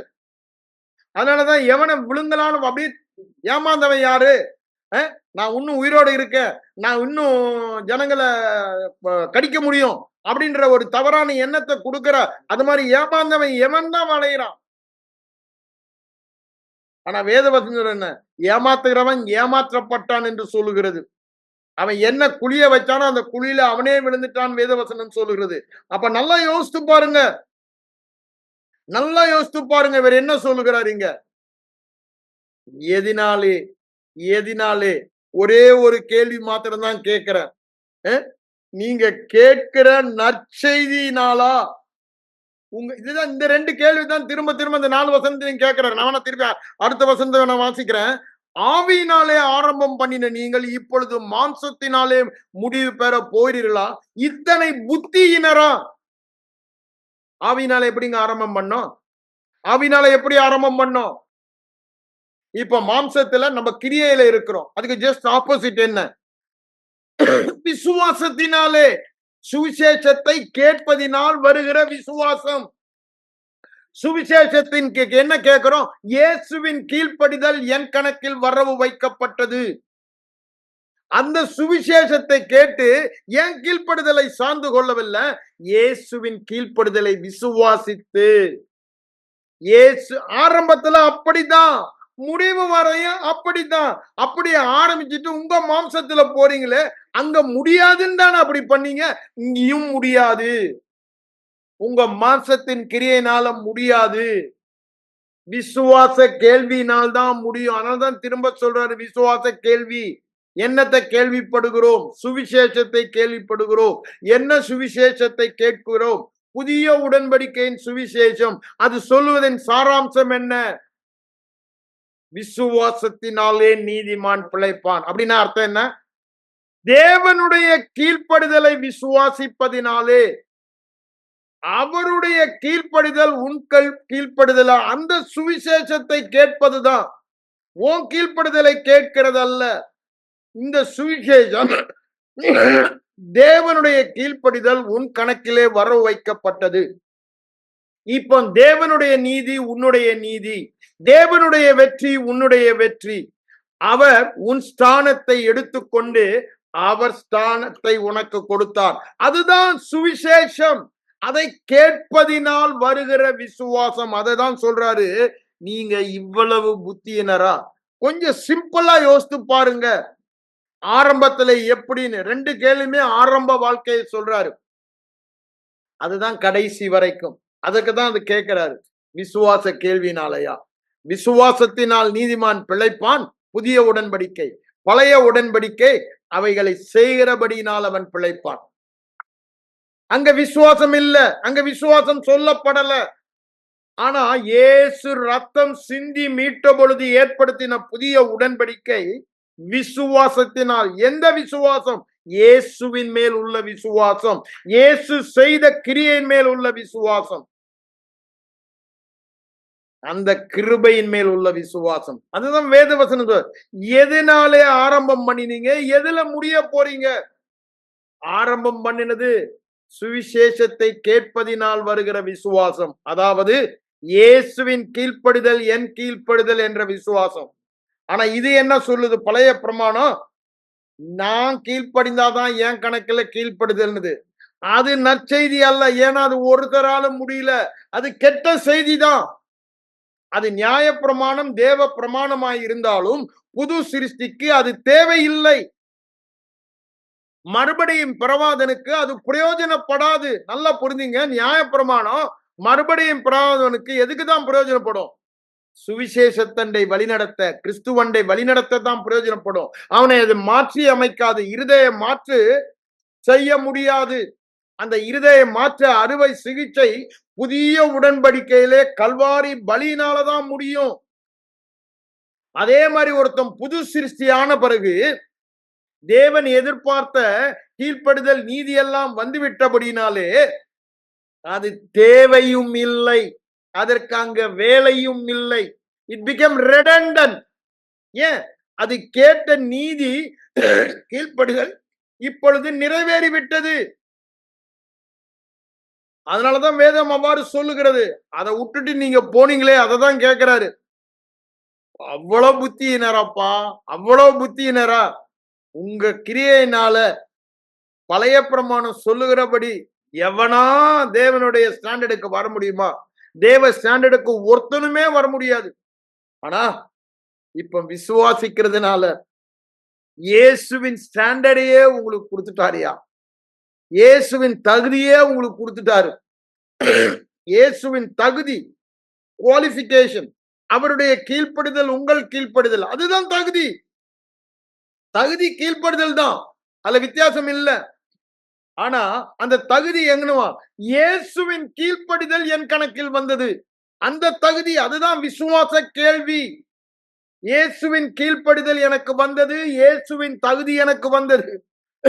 அதன் மூலம் தான் இயேசுவின் நீதி எனக்கு வந்தது. அதன் மூலம் தான் அவருக்கு சொந்தமானதெல்லாம், அந்த ஆசீர்வாதங்கள் எல்லாம் என் மேல் பலிக்கிறது. இது நீங்க கலாச்சாரம் ஃபுல்லா படிச்சு பாருங்க. நம்ம இருக்க இந்த 1.5 மணி நேரத்துல அதை ஃபுல்லா நம்மளால முடியாது. நான் ஆரம்பிச்சுட்டு விட்டுறேன், நீங்க முழுசா அந்த அதிகாரத்தை இன்னைக்கு தியானிங்க. அதை சொல்றாரு பாருங்க. இத்தனை ஏன் இதற்கு விரோதமாக தான் நானே எல்லாரையும் பாடுபடுத்தினேன். இப்ப நானே அந்த பாட அனுபவிக்கிறேன். அவங்களால இதை ஏற்றுக்கொள்ள முடியல யூதர்களால. அதனால யூதர்கள் பவுல் போற இடத்துல எல்லாம் கல்லடிச்சான். அதேதான் கலாத்தியருக்கு ஆரம்பத்துல கல்லடிச்சாங்க. நீங்க கல்லடி வாங்குனீங்க. இப்ப அவங்க பேச்ச கேட்டு மயங்கிட்டீங்களா? இவ்வளவு புத்தியினரா? இவ்வளவு பாடுகள்லாம் நீங்க பட்டிருக்கவே வேணாமே. அன்றியும் உங்களுக்கு 5ஆம் வசனம் பாருங்க. ஆவியை அழித்து உங்க வாழ்க்கையில அற்புதம் எப்படி நடக்குது? கொஞ்சம் அதை யோசித்து பாருங்க. முதல் அற்புதம் ரட்சிப்பின் அற்புதம். அதுக்கப்புறம் ஒவ்வொரு நாளும் நம்ம அற்புதங்களை அனுபவிக்கிறோமே. கொஞ்சம் யோசித்து பாருங்க. எவ்வளவு அற்புதங்களை நம்ம அனுபவிச்சிருக்கோம். ஏதாவது நான் பர்ஃபெக்ட்டா கீழ்ப்படிஞ்சனால பெற்றேன்னு சொல்ல முடியுமா? ஒரு அற்புதத்தை சொல்லுங்க. உங்க சுகமா இருக்கலாம். உங்க பொருளாதார ஆசீர்வாதமா இருக்கலாம். அப்படிதானே? மற்ற எந்த குடும்ப ஆசீர்வாதமா இருக்கலாம். மற்ற எந்த ஒரு ஆசீர்வாதம். ஏகப்பட்ட நன்மை ஆண்டவரிடத்தில் நீங்க பெற்றீங்க. 1 இல்ல, 2 இல்ல. கணக்குரைத்து எண்ணல் ஆகாது. அப்படிதானே? கணக்குரைத்து சொல்ல முடியாது. அவ்வளவு அற்புதங்களை ஆண்டவர் அனுதினமும் நம்ம வாழ்க்கையில செய்யறாரு. சில அற்புதங்கள் நமக்கு தெரியல. காணப்படாம மண்டலத்துல தேவன் அவ்வாறு நம்மளை ப்ரொடெக்ட் பண்ணி கொண்டு இருக்கிறாரு. சில காரியங்களுக்குள்ளாக போய் நாம் மீட்கப்படும் பொழுதுதான் அற்புதம் நினைக்கிறோம். அந்த காரியங்கள் இப்ப வியாதியே இல்லாத வாழ்க்கை, அது எவ்வளவு பெரிய அற்புதங்க. அப்படித்தானே? ஆக்சிடென்டே இல்லாத வாழ்க்கை எவ்வளவு பெரிய, நிறைய இருக்குது. அப்போ இந்த அற்புதங்கள் எல்லாம் நீங்க கீழ்ப்படியில நடக்குதா? அப்படி நடந்த ஒரு பயலுக்கு ஒரு அற்புதமும் நடக்காது. நல்லா புரிந்து கொள்ளுங்க. இன்னைக்கு அற்புதங்களை செய்யற பெரிய பெரிய மிராக்கிள் ஒர்க்கர்ஸ் எல்லாம் இருக்காங்க, ஊழியக்காரர் எல்லாம். அவங்கள்ட்ட போய் கொஞ்சம் தனியா கேட்டு பாருங்க. நீங்க எல்லாமே கீழ்ப்படிஞ்சீங்களா பிரதர்? நீங்க அதனாலதான் சில பேர் சொல்லுவாங்க, வேஷக்காரங்க நல்வேஷக்காரர் வேஷம் போட்டுட்டு இருப்பாங்க. ஆனா உண்மையை கேட்டாங்க இல்ல, இயேசு கிறிஸ்துவின் கீழ்ப்படுது. அதுதான் இயேசுவின் நீதியான்ற ஒரே விசுவாசம் தான். No other reason. அவங்க தெரிந்தோ தெரியாமலோ அவங்க அவ்வளவு விசுவாசமா இருக்கிறதுக்கு காரணம் என்னங்க? இயேசு செய்த கிரியை மேல் உள்ள விசுவாசம். அதுதான் சொல்றீங்க. அற்புதம் எப்படி நடத்துறாங்க? அற்புதம் எப்படி செய்யறாங்க? உங்க வாழ்க்கையில எப்படி அற்புதம் நடந்தது? எல்லாத்தையும் கொஞ்சம் யோசித்து பாருங்க. எல்லாத்துக்கும் காரணம் எது? இயேசுவின் கீழ்ப்படிதல், அவருடைய பரிகார மரணம். வேற காரணமே இல்ல. அதைத்தானே சொல்றாரு கலாத்தியர். வரிசையா வந்தீங்கன்னா அதை தான் அங்க சொல்லுவாரு. நான் நேரம் இல்லைனாலும் வேகமா போக முடியல, வேணா நான் படித்து காமிக்கிறேன். என்ன சொல்ல பாருங்க. உங்களுக்கு ஆவியை கழித்து எதனால செய்யறாரு? இந்த கேள்வியினாலே. எதை கேள்விப்பட்டோம்? இயேசுவின் கீழ்ப்படுதல் என் கீழ்ப்படுதல் என்ற சுவிசேஷத்தை கேள்விப்பட்டபடியினாலே அற்புதத்தை பெறுகிறோம். அதே ஏன் கீழ்ப்படுதல் தான் அற்புதத்தை தரும் நான் கேள்விப்பட்டேன்னா பெறவே போறது இல்லை. ஏன்? விசுவாசம் ஆடிக்கிட்டே இருக்கும். ஏன் நான் பர்ஃபெக்டா வாழ முடியாது, எங்கேயோ தவறு செய்வேன். அததான் இங்க அவர் சொல்ல வருகிறார். அது அடுத்த 6ஆம் வசனம் பாருங்க. ஆபிரகாம்ல இருந்து கோட் பண்றாரு. ஆபிரகாம் தேவனை விசுவாசித்தான், அது அவனுக்கு நீதியாக எண்ணப்பட்டது. அதை சொல்லிட்டு என்ன சொல்றாரு பாருங்க. விசுவாச மார்க்கத்தார் எவர்களோ அவர்களோ ஆபிரகாமின் பிள்ளைகள். கிரியை மார்க்கத்தார் அல்ல. விசுவாசம். ஏன்? ஆபிரகாம் விசுவாசத்தினாலதான் நீதிமானானா? இன்னைக்கு நாமும் அதே போலதான். அதை சொல்லிட்டு 8ஆம் வசனம் சொல்றாரு பாருங்க. மேலும் தேவன் விசுவாசத்தினாலே புறஜாதிகளை நீதிமானாக்குகிறார் என்று வேதம் முன்னாக கண்டது. அப்படின்னா என்னங்க? அப்படி அங்க ஏதாவது போட்டாரா? உன் சந்ததிக்குள் பூமியில் உள்ள ஜாதிகள் எல்லாம் எப்படிங்க முடியும்? எல்லா ஜாதியும் எப்படிங்க ஆசீர்வதிக்க முடியும்? அவங்களுக்கு நியாயப்பிரமாணம் இல்ல, அவங்க நியாயப்பிரமாணத்துக்கு கீழ்ப்படியும் இல்ல. எப்படி ஆசீர்வதிக்கப்பட முடியும்? ஆண்டவர் என்ன இப்படி ஒரு வாக்குத்தத்தத்தை கொடுக்கிறாரு? அவங்களுக்கு நியாயப்பிரமாணமும் இல்ல, அவங்களுக்கு நியாயப்பிரமாணம் செய்யவும் இல்ல, அவங்களை எப்படி ஆசீர்வதிக்க முடியும்? அந்த கீழ்ப்படுதலே இல்லையே. ஆனா இங்க ஆண்டவர் என்ன சொல்றாரு? அங்கே அந்த கீழ்ப்படுதல் கணக்குல வரல, விசுவாசம் மாத்திரம் ஒண்ணுதான்.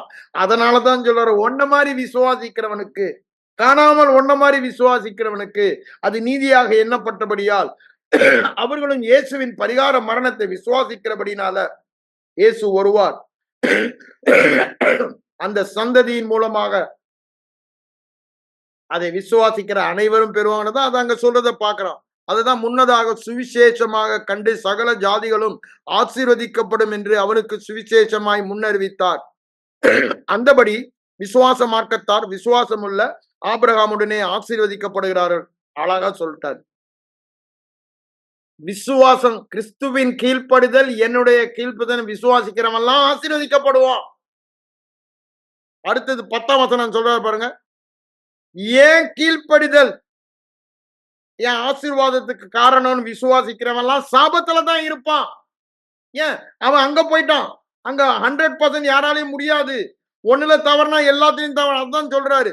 நியாயப்பிரமாணத்தில் எழுதப்பட்டவைகள் எல்லாம் செய்யத்தக்கதாக அவைகளில் நிலைத்திராதவன் எவனோ அவன் சபிக்கப்பட்டவன் என்று வேதத்தில் எழுதி இருக்கிறதுன்னு என்னாமத்துல சொல்றாரு அவரு.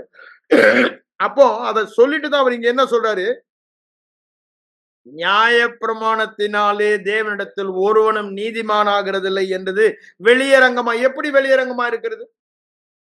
ஆபகுக் தீர்க்கதரிசி சொல்றான், விசுவாசத்தினாலே நீதிமான் பிழைப்பான். ஆபிரகாம் விசுவாசத்தினாலே பிழைத்தான். வேதம் சொல்லுகிறது. ஆகவே கிரியையினால ஒருத்தனும் முடியாது. பழைய ஏற்பாடு பக்தர்கள் எல்லாருமே நீங்க எடுத்து பாருங்க. எபிரேயர் 11 ரொம்ப கிளீனா சொல்லு. எல்லாம் விசுவாசத்தினால, ஒருத்தர் கூட கீழ்ப்படுதலினாலே கிடையாது. விசுவாசத்தினாலதான். அதனாலதான் சொல்றாரு, அது வெளியரங்கமாய் இருக்கிறது. ஏனெனில் விசுவாசத்தினால் நீதிமான் பிழைப்பான் என்று எழுதியிருக்கிறது. நியாயப்பிரமாணம் விசுவாசத்திற்கு நியாயப்பிரமாணத்தை கேட்டா விசுவாசம் வராது. என்னதான் வரும்? அவிசுவாசம் வரும். ஏன்? அது நான் நீ என்னால ஒண்ணும் முடியலையே, என்னால என்ன முடியல. அப்ப என்ன? என் இருதயமே என்னை வாதித்தா எனக்கு அங்க விசுவாசம் இருக்காது, தேவனிடத்துல தைரியம் இருக்காது. 1 யோவான் 3:20-21 சொல்றாரு. அது விசுவாசத்துக்குரியது இல்ல. பழைய பிரமாணம் அதன்படி கீழ்ப்படுதல் தான். அது நடக்கிற காரியம் இல்ல. இங்க என்ன புதிய பிரமாணம்? இயேசுவின் கீழ்ப்படுதல், கீழ்ப்படுதல். அதான் விசுவாசம். அவருடைய கீழ்ப்படுதலை, அவருடைய பரிகார மரணத்தை, மரண பரியந்தம் கீழ்ப்படிந்தவரானாரே, அந்த கீழ்ப்படுதல் என் கணக்கில் எழுதி வைக்கப்பட்டது. அததான் அவர் இங்க சொல்றாரு. மரத்திலே தூக்கப்பட்டவன் எவனும் சபிக்கப்பட்டவன் என்று எழுதியிருக்கிறபடி கிறிஸ்து நமக்காக சாபமாகி ஏன் கீழ்ப்படியாமையை அவர் ஏற்றுக்கொண்டபடினால் சாபமானார். ஏன் இயேசு எப்படி சாபமாக முடியுமா? கொஞ்சம் யோசித்து பாருங்க. இயேசு சாபமே ஆக முடியாது. சாபமானார் என்றால் என்னுடைய கீழ்ப்படியாமையின் பாவம் எல்லாம் அவர் மேல் சுமத்தப்பட்டது. கீழ்ப்படியாமை தான் பாவம். அப்படித்தானே சொல்றாரு 1 யோவான் 3ஆம் அதிகாரத்துல. நியாயப்பிரமாணத்தை மீறுகிறதே பாவம் என்று சொல்லுகிறார். அப்போ கீழ்ப்படியாமை தான் பாவம். என் கீழ்ப்படியாமையின் பாவம் எல்லாம் அவர் மேல் சுமத்தப்பட்டு அவருடைய கீழ்ப்படுதலின் நீதி எல்லாம் என் மேல் சுமத்தப்பட்டது. அதுதான் இங்க சொல்றாரு கலாத்தியர் 3:13. எப்படி நான் ஆசீர்வாதமானேன், எப்படி நான் வெற்றியானேன், எப்படி நான் சுகமானேன், எப்படி நான் நீதியானேன், எப்படி தேவ ராஜ்யத்தை என் வாழ்க்கையில வெளிப்படுத்துகிறேன், எப்படி தேவ சாயலை நான் வெளிப்படுத்துகிறேன். அவர் என்னுடைய கீழ்ப்படியாமையை ஏற்றுக்கொண்டு சாபமானபடியினாலே அவருடைய கீழ்ப்படுதலை எனக்கு தந்து என்னை ஆசீர்வாதமாக்கினார். வேற தாங்க நட்ஸ் ஆஃப் தி காஸ்பல். சுவிசேஷத்தின் சாராம்சமே அதுதான். நன்றாக நாம் அதை மனதிலே வைத்து மனதை மாற்றி அமைக்க வேண்டும். திரும்ப திரும்ப திரும்ப இதை படித்து கேட்டு கேட்டு பார்த்து அந்த சாயல் எந்த சாயல்? நான் இருக்கிற சாயல் என்ன சாயல்? கீழ்ப்படுதலின் சாயல். இயேசுவின் கீழ்ப்படுதலின் சாயலில் நான் இருக்கிறேன். இப்போ அந்த புதிய பிரமாணத்தின் பாக்கியம் என்னங்க? அவருடைய கீழ்ப்படிதல், என்னுடைய கீழ்ப்படிதல். பழைய பிரமாணம் என்னுடைய கீழ்ப்படிதல். ஒருபோதும் அது பெர்ஃபெக்ட்டா இருக்காது. புதிய பிரமாணம் இயேசுவின் ஆல்வேஸ் பெர்ஃபெக்ட். எதை எடுத்துக்க போறீங்க? ஒருபோதும் பெர்ஃபெக்ட் இல்லாததையா, எப்பொழுதும் பெர்ஃபெக்ட்டா? ரெண்டையும் உனக்கு முன்பாக வைக்கிறேன். இதை விசுவாசிக்கும் பொழுது ஜீவனில் தான் வாழ்வ. உன்னுடைய கிரியை விசுவாசிக்கும் பொழுது மரணத்தில் தான் வாழ்வென்றாரு. நீ தெரிந்து கொள், உன் வாயில எதை பேச போற, எதை நீ கேட்க போற, எதை நீ கேட்கிறையோ அதுதான் உன் விசுவாசம். ஒரு மனிதன் தன்னுடைய நினைவின்படிதான் வாழ்கிறான். இயேசுவின் கீழ்ப்படுதல், உன் கீழ்ப்படுதல் என்ற நினைவில் வாழும் பொழுது ஆசீர்வாதம் ஆசீர்வாதம் ஆசீர்வாதம் ஆசீர்வாதம் தான். ஓம் கீழ்ப்படுதல் தான் உன்னுடைய ஆசீர்வாதத்துக்கு காரணம் என்று நீ அந்த எண்ணத்தோடு வரும் பொழுது சாபம் சாபம் சாபம் தான். அதுதான் இங்க வேதம் சொல்லுகிறது. திரும்ப நீங்க படிங்க, நேரம் இல்ல. மணி ஏற்கனவே நெருங்கி விட்டனால நான் அதுக்கு மேல அதுல நான் போல. நன்றாக ஒன்றை மாத்திரம் உங்களிடத்தில் கேட்க விரும்புகிறேன். ஆவியானவர் நம்மை பார்த்து இன்று கேட்கிறாரு. ஒன்றை மாத்திரம், உன் கீழ்ப்படுதலா, இயேசுவின் கீழ்ப்படுதலா? இந்த ஒரு கேள்விதான் ஆண்டவர் என்னை கேட்கிறாரு. யாருடைய கீழ்ப்படுதலை சார்ந்து கொள்ள போகிறீங்க? எதை நீங்கள் தெரிந்து கொள்ள போகிறீர்கள்? எதை நீங்கள் கேட்க போகிறீர்கள்? எதை நீங்கள் விசுவாசிக்க போகிறீர்கள்? உங்க கீழ்ப்படுதலா, இயேசுவின் கீழ்ப்படிதலா? இந்த ஒரே கேள்விதாங்க. ஒன்றை மாத்திரம் உங்களை கேட்க விரும்புகிறேன். விசுவாச கேள்வினாலா? விசுவாச கேள்வி எது? இயேசுவின் கீழ்ப்படுதலை கேட்பதினாலா? இல்ல நீனுதே அந்த நியாயப்புறம் உன் கீழ்ப்படுதலை கேட்பதினாலா? உன் கீழ்ப்படுதல் நெவர் பர்ஃபெக்ட். ஜீசஸ் கீழ்ப்படுதல் ஆல்வேஸ் பர்ஃபெக்ட். அதுலதான் விசுவாசம் வர முடியும். இதுல விசுவாசம் வராது. விசுவாச கேள்வி எதை கேட்பதனால் நியாயப்பிரமாணம் விசுவாசத்துக்கு உரியதல்ல. நியாயப்பிரமாணத்தை தொடர்ந்து கேட்டுக்கொண்டே நீ செய், நீ செய், நீ செய், நீ பரிசுத்தமாக, நீ பரிசுத்தமாக, நீ இப்படி செய், அப்படி செய்யின்னு சொல்லுகிற பிரசங்கத்தை கேட்பதினால விசுவாசம் வராது. அது பிசாசுக்கு இடம் கொடுக்கும். பிசாசுக்கு இடம் கொடாதிருங்கன்றாரு. ஏன்? குற்றம் சுமத்துறவனுக்கு இடம் கொடுக்கிறது நியாயப்பிரமாணம். நியாயப்பிரமாணம் பாவத்திற்கு பலன் கொடுத்தது. நியாயப்பிரமாணம் பாவத்திற்கு சமயம் கொடுத்தது. நியாயப்பிரமாணம் பாவத்திற்கு சமயம் கொடுத்து கொன்று போட்டது. இதெல்லாம் வேதம் சொல்லுகிற சத்தியம். நியாயப்பிரமாணம் உயிர் கொடுக்கப்படவில்லை. கலாத்தியர் 3 பின்னாடி சொல்றாரு. அது பாவத்தை நமக்கு வெளிப்படுத்ததான் கொடுக்கப்பட்டது. அப்போ நீதியை நமக்கு வெளிப்படுத்த கொடுக்கப்பட்டது புதிய பிரமாணம். பாவத்தை வெளிப்படுத்த கொடுக்கப்பட்டது பழைய பிரமாணம். எதை பிடித்துக் கொள்ள போறீங்க? நியாய பிரமாணத்தையா, நீதியை கொடுக்கிற புதிய பிரமாணத்தையா? அது அழகா அந்த 2ஆம் அதிகாரத்துல சொல்லுவார், ஆக்கினை தீர்ப்பு கொடுக்கிற ஊழியம். இது ஆக்கினை தீர்ப்பு இல்ல, நீதி கொடுக்கிற ஊழியம். ஆக்கினை தீர்ப்பே இல்லை என்ற ஊழியம். இத கேட்கிற வரைக்கும் ஆக்கினை தீர்ப்பு வராது.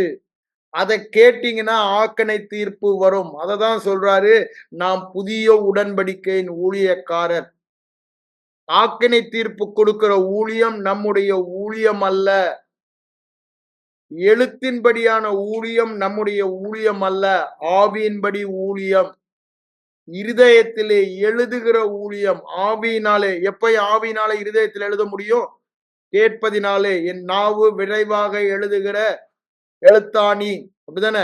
இருதய பலகையிலே நான் நாவிலே பேசும் பொழுது கேட்டு எழுதப்படுகிறது. சுவிசேஷத்தை நான் கேட்கும் பொழுது என் இருதய பலகையிலே அது எழுதப்படுகிறது. என் பிரமாணங்களை இருதயத்தில் அவர் வைக்க வேண்டுமானால் நான் கேட்க வேண்டும். எத? நியாய பிரமாணத்தை இல்லைங்க. நியாய பிரமாணத்தை இல்ல. ஆண்டவர் என்ன சொல்றாரு? புது உடன்படிக்கை. பழைய உடன்படிக்கைக்கு மரித்தவன் புது உடன்படிக்கையின் ஊழியக்காரன். அந்த இடத்துக்கு நாம் வர வேண்டும். நல்லா யோசித்து பாருங்க. ஒன்றை மாத்திரம் உங்களிடத்தில் கேட்கிறேன் என்று ஆவியானவர் கேட்கிறார். இந்த கேள்விக்கு நீங்களே பதில் சொல்லுங்க. அந்த பதிலை சொல்லிட்டு எதை நீங்கள் தெரிந்து கொள்ள போகிறீர்கள்? புதிய பிரமாணத்தை சேவிக்கவா, பழைய பிரமாணத்தை சேவிக்கவா? நீங்க தெரிந்து கொள்ளுங்க. நானோ என்றால், நாங்களும் என் வீட்டார், சொல்லுங்க, நாங்களும் வீட்டாரும் என்றால் கர்த்தரையும் கர்த்தருடைய புதிய பிரமாணத்தையுமே சேவிப்போம். ஏன்? அவ்வளவு பெரிதான காரியத்தை நான் வீணாக்க மாட்டேன்.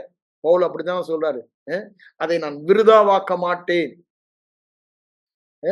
எனக்கு லாபமா இருந்ததெல்லாம் கூட குப்பன் போட்டுட்டு இதற்காக இதை தான் நான் பிடித்துக் கொள்வேன். நாம் எதை பிடித்துக் கொள்ள போகிறோம்? எதை ஆசையாய் தொடர போகிறோம்? கிறிஸ்துவுக்குள் இருக்கிற விசுவாசத்தினால் வருகிற ஆசீர்வாதம், நீதிமான், அதை பிடித்துக் கொள்ளும்படி அதற்கு விரோதமாக இரவும் பகலும் எண்ணங்கள் மூலமாக பிசாசு இதை ஏற்றுக்கொள்ள வைக்கவே, ஏன்? ஜென்ம சுபாவம் நமக்குள்ள அவன் அனுப்பி கொண்டே இருப்பான். இந்த செய்தி வந்து கொண்டே இருக்கும். ஓம் கிரியை, ஓம் கிரியை, ஓம் கிரியை, ஓம் கீழ்ப்படுதல், ஓம் கீழ்ப்படுதல்னு. அதுக்கு எதிர்த்து நிற்கணும். நம்ம எப்ப எதிர்த்து நிற்க முடியும்? இருதயம் கிருபையினால் ஸ்திரப்படும் பொழுது. இருதயம் என்னுடைய கிரியை அல்ல, கிறிஸ்துவின் கிரியை என்று இருதயம் ஸ்திரப்பட வேண்டும். இருதயம் ஸ்திரப்பட வேண்டுமானால் தொடர்ந்து கேட்டுக்கொண்டு அவைகளையே பார்த்து கொண்டிருக்க வேண்டும். இதுதான் புதிய உடன்படிக்கையின் ஊழியக்காரருடைய நம்முடைய வேலை. அதனாலதான் ஒப்புரவாகுதலின் ஊழியத்தை நமக்கு கொடுத்தேன் என்று சொல்லுகிறார். ஆக்கினை தீர்ப்பு கொடுக்கிற ஊழியம் இல்லைங்க. நம்ம நீதியின் ஊழியம். அந்த 2ஆம் அதிகாரத்தை எடுத்து பாருங்க. நீதியின் ஊழியக்காரங்க. அங்க பிசாசு சொல்லும் பொழுது அவன் கூட இந்த நீதியின் வேஷத்தை போட்டுக்கிட்டு வருவான்றாங்க. நீதியின் மார்க்கம். அப்படிதானே? இது நீதியின் மார்க்கம். நம்முடைய ஊழியம் என்னன்னாங்க 2ஆம் அதிகாரம் ஃபுல்லா சொல்றத படிச்சு பாருங்க. நான் 1ல ஆரம்பிக்கும் போதே ஒரு நேரம் ஓடிடுச்சு.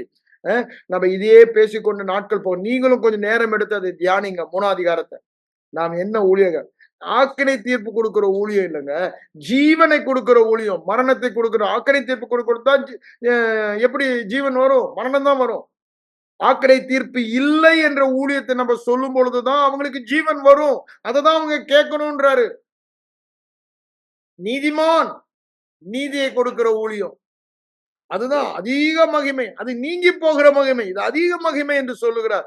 மகிமையின் மேல் மகிமையின் மேல் மகிமையின் மேல் மகிமை அடைந்து அந்த சாயலை நாம் வெளிப்படுத்துகிறோம். எப்போ?